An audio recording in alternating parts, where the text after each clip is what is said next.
Boris Bollon, qui est par ailleurs un très proche de Nicolas Sarkozy, c'est le Sarko-boy, comme on l'appelle, et qu'en fait c'était le signe d'un renouveau. Alors se déjuger quelques mois, quelques semaines plus tard, c'était compliqué quand même. Ça veut dire, on enchaîne, on patouille, on s'en sort pas, et ils se sont dit, bon, résultat des courses, on leur a demandé, il a comme consigne de se faire discret. Il a du mal, parce que ce n'est pas son tempérament, d'où il pose en James Bond à la une de télévision, mais voilà, ce qui n'était pas tout à fait censé être dans la consigne, ce qui n'était pas tout à fait discret, n'est-ce pas? Voilà, nous doutons qu'il reste très longtemps en poste à Tunis. Il y a des élections cette année en France. Il est très possible qu'à la faveur d'un grand changement au Quai d'Orsay, que la réattribution des postes, à ce moment-là, ou plus tard, mais que Boris Bollon change de poste. Tout ça paraît assez vraisemblable. Mais on n'est pas dans le secret des dieux, on n'est pas mis à rien étrangère. Enfin, en tout cas, aussi en 2012. Voilà, c'est ça. Pour poursuivre sur le fait de comment expliquer sur la même lancée où voilà, on a le sentiment que la France n'a pas tiré les leçons de la révolution tunisienne. C'est-à-dire que c'est les mêmes responsables qui sont à la tête du pays quand même. Donc, non mais parce que c'est important dans le sens où c'est aussi, ça répondra en partie à la question sur les valises, mais on reviendra plus en détail là-dessus après, plus précisément. C'était aussi quelque chose de complètement théorisé. Nicolas Sarkozy, parce que c'est lui le chef de l'État, est quelqu'un qui a été favorable à la guerre en Irak, par exemple. C'est quelqu'un qui s'inspire d'une vision des relations de la politique étrangère où on a théorisé, par exemple, le fait que la priorité absolue sur n'importe quel enjeu était la lutte contre le terrorisme. Et tous les moyens dans ce cadre étaient bons. Quand on théorise ça, on soutient une dictature, à partir du moment où elle donne des gages sur ce terrain-là. Et les gages, ils ont été donnés de ce point de vue-là, c'est le moins qu'on puisse dire. Donc c'est aussi ça, c'est-à-dire que quand c'est théorisé, c'est quelque chose auquel ils croyaient, c'est quelque chose qu'ils pensaient, qu'ils ont réfléchi, qu'ils ont maturé et qu'ils ont mis en pratique, encore une fois. À partir du moment où ce sont les mêmes dirigeants à la tête de ce pays, il y a fort peu de chances que ça change radicalement.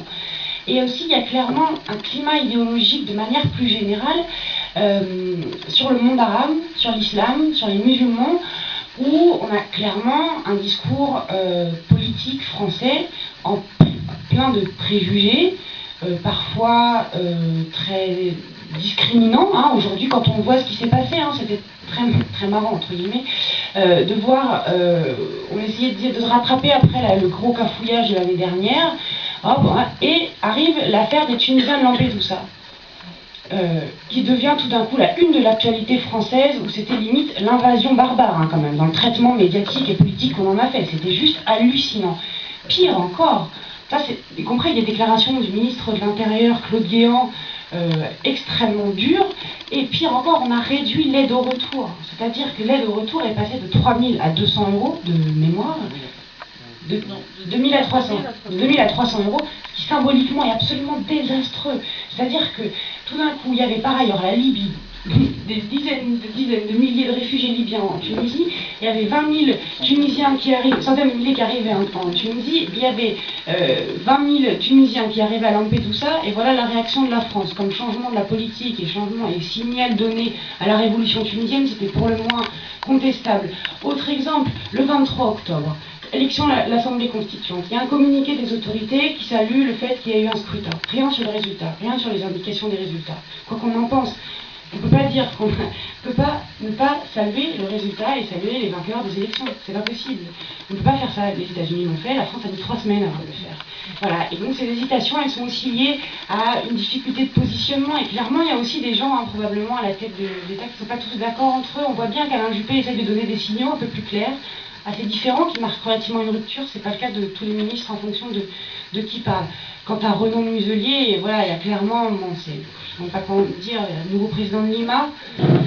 Voilà, il sera jugé sur acte, mais c'est sûr que symboliquement, quand la France l'envoie lui comme représentant, ça ne peut être pris que comme un acte d'indifférence, au moins d'indifférence, voire de mépris.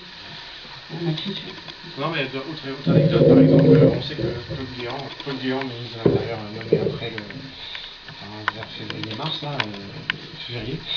fin février 2011, a voulu très vite faire le voyage de Tunis.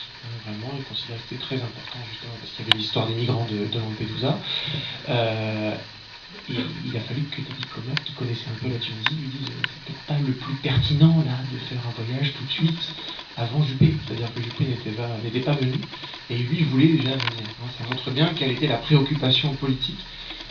La première, elle n'était pas de rétablir des relations nouvelles avec la Tunisie, ou même seulement d'avoir une sorte de nouvelle diplomatie, même verbale. Je veux dire, Juppé, pour l'instant, il fait quand même que des mots. Alors, c'est des mots qui évitent, en tout cas, de rajouter des crises, et qui, voilà, bon, ça, c'est déjà, en ça, c'est utile.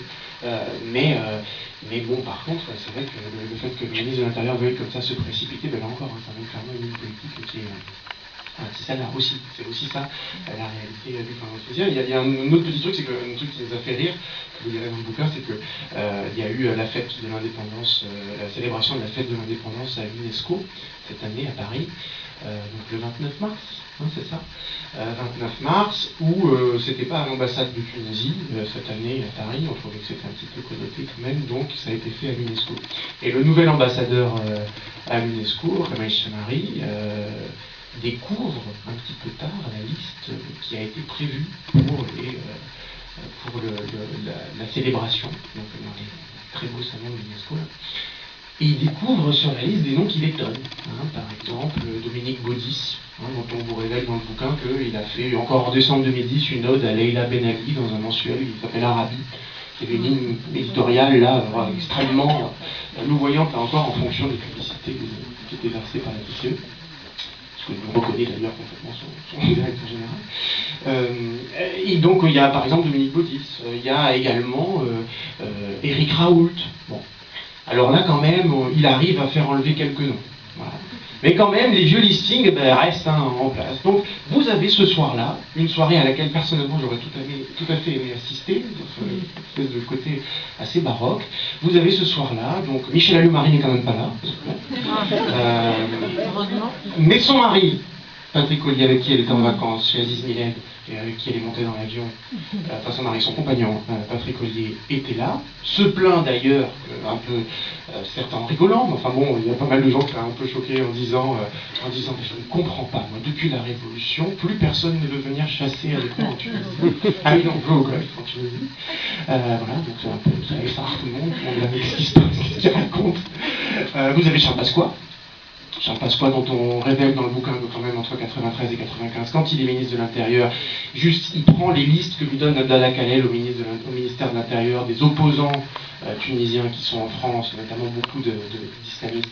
Il prend les listes, donc il y a 230 noms au total, il prend les listes, et donc sans problème, il rentre à Paris, et il décide de suivre, d'écouter, de filer les personnes en question. Je ne pose pas de questions. D'ailleurs, il va pas se dire celui-là, oui, non, qui c'est exactement, est-ce qu'on a voulu celui-là, lui, par exemple, même lui coller une tentation islamiste qu'il n'a pas, enfin, il ne s'est même pas interrogé là-dessus. Non, non, ils les ont complètement mis en place.